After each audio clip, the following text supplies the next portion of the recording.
My next guest is an award-winning comedian whose razor-sharp stand-up has bagged him over 9 million followers worldwide and over 1 billion views online. Next year, he's going to be returning to Ireland with his Don't Tell the Algorithm tour. But I'm delighted to say he's making his first Late Late Show appearance tonight. Would you please welcome the brilliant Russell Howard?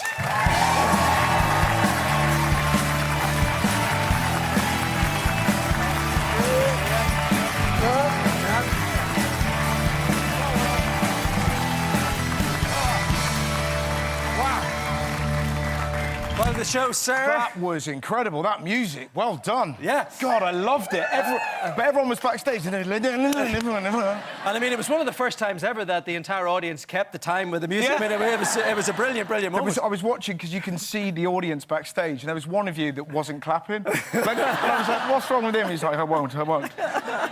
I love this city. Good Lord. Yeah, I mean, isn't it the best? You've got a soft spot for Ireland. I love it. You love Dublin. But it's everything about this place. It's the people, the pubs, the music, the crack, the atmosphere, the energy, the buildings.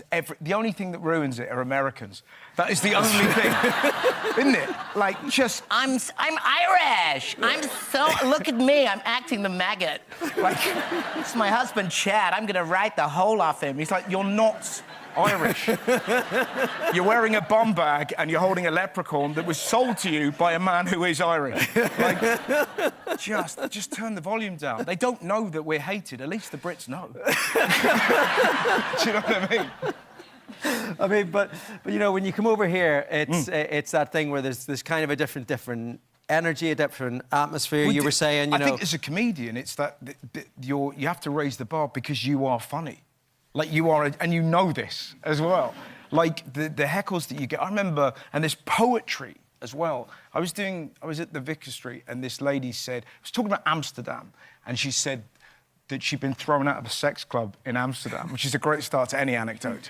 And I said, why? And she went, sure, there was a lady on stage. She was having a go on herself, and I felt inspired. And for me, that is the most poetic way of saying I had a wank that you will ever... But it just feels so... There's a different way of saying it. Yeah. And I know your family. I know the family aren't Irish, but I mean, there's 40 cousins, and you've said in the past that your family's a bit like the Pogues. Well, it feels like being in a Pogue song. It's sort of that energy of, like... You know, we're talking sort of like late 80s, you know, just I've got a lazy eye. There's uncles coming up. I remember one of my uncles come up to me and he was like, had a pint of cider and he's like, I could drink 3 of these, kill you and not know I'd done it. It was sort of that. And then that same uncle briefly took up teaching karate in his garage, even though he had no training in karate. But do you know what I mean? He's was like, that before or after the 3 pints? Totally. But it's that there was always a chaos to it.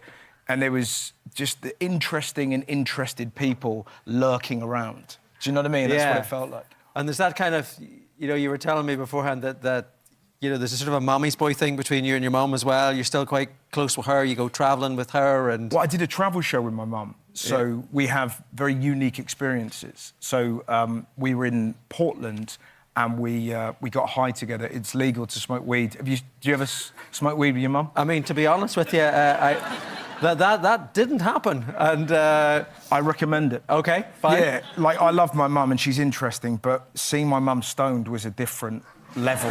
Of, like, because she was able to access parts of her... She said something so funny. We were watching Star Wars. She went full in, right? She's stoned, she's watching Star Wars, and he gets the lightsaber out, and she was like, it's ridiculous. Well, every time he gets that out, you don't see any moths. Like that. Do you know what I mean? And it was just that lovely... I like her brain, and I thought she'd be an interesting person to travel the world with. And now we have these odd little stories that we can chat about. Yeah, you know? and sometimes people don't know your mother and son. Yeah, she's quite young-looking, my mum, and I'm quite craggy. So they just assume that we're... She told a waiter that I was a male prostitute, that she got cheap. Because one of my eyes was lazy, like that. But yeah, they always thought we were a couple and she played up to it. So I'd meet her at breakfast and she was like, morning, husband. Oh, God, he done me last night. And you're like, shut up, mum. So, yeah, I guess that's why I'm a comic, really. I have no kind of... Yeah, there's no kind of boundaries in our family. Yeah. I mean, you know, the Good News Show, that was something that was, you know, had a big cult following here. And, you still have an eye for a headline, don't you? That's something that you kind of, the muscle memory's always there for that type of thing. Yeah, there certainly is, yeah. There was a brilliant story this week, I don't know if you saw it, about, there was an expert talking about that you should, if a seagull tries to take something from you, you should try and reason with the seagull. Which I thought was such an... Because I've seen that live. I saw there you go. Shout at seagulls to stop them stealing your food, research suggests. OK. And they say science isn't busy. There we go. Actual headline in the Examiner. Yeah. But I saw that. I was in Portugal, which is very apt this week. Congratulations, by the way. But I saw this English bloke. A seagull tried to nick one of his chips, and this bloke's like proper like Cockney geezer. He just went, "Oi! What have I told you?" Like the bird was suddenly going to go, "He has told me, why don't I listen?" And then his wife, so beautiful, went, "He won't understand you, Tony, you moron, he's Portuguese." Like that. Like, do you know what I mean? Like, and it was this beautiful, you know when you're lucky enough to see this, oh, God, it was the best. I know you've got a new show. I mean, Yes. Am I allowed to call it new? Because you've got this thing where there's no such thing as a new thing. It's kind of just sort of old things that we repurpose and give different names to. I'm obsessed with that. I just find language interesting in the minute, and I don't want to be that old fart, but it feels like there's lots of new words for old things. Do you know what I mean? Like mindfulness, sitting still, overnight oats, cold porridge, polyamorous, you're a shagger. Like the phrase catfish, I think is such a fascinating word because, you know the phrase catfish, we go online, we pretend to be someone else. Catfish don't do that. They're not in the sea, shows your tits, I'm a dolphin. That is us. And then you sort of go, we blame animals because we're weird. Like, have you ever seen a rat snitch? Like, have you ever seen an elephant in a room go, "I know"? I find all these little phrases. Like, even, where's the etymology of acting the maggot? Where does that come from? Yeah. I don't know. I have no joke on it. I'm asking you. You're not going to get any answers out of it. But is it because you're wriggly? I don't know. Like, everything it feels like, I didn't know this. Every time I come here, I find something new. But you have nicknames for the statues here. Yes. Which are, you know, it's fantastic. Like, the tart with the cart, the floozy in the jacuzzi. Oh, I didn't want to stand still in case anyone was like, "The river's swelling and you look like Ellen," just in case they came out. But I don't know, I think there's an energy to the place. Yeah.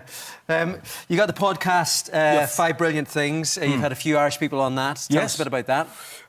Basically, it's a podcast where you talk about things you love and you end up getting quite a different, in-depth interview with someone because they're talking about themselves through things they adore, whether it's family members or... We've had a lot of Japanese toilets, for whatever reason. That has been the most picked thing of all the things. And it's what, these are these toilets that sort of... They kind of open up and they clean you very specifically. I would heartily recommend them. Have you ever had to go on one? I wasn't empty. And we've got one here today. That's Christmas sorted. Yeah. But they're pretty special. Have you ever had a go? No, I haven't, no. Oh, Patrick, you'd love it. Is this... I'll sort you out with one. I'll check sounds so great. I'll check that out when I'm going to my But next it's kind of like sushi restaurant. Heated seats, the works. Oh, they're pretty cool. OK, you're going to stay with us? I am, Yeah. yes. Russell's new show, Don't Tell the Algorithm, is coming to Vicar Street in Dublin, Waterfront, Belfast, all in September next year. You can get Russell's 5 Brilliant Things podcast every Wednesday. More info and tickets are at russell-howard.co.uk. Russell Howard. Oh, thank you very much.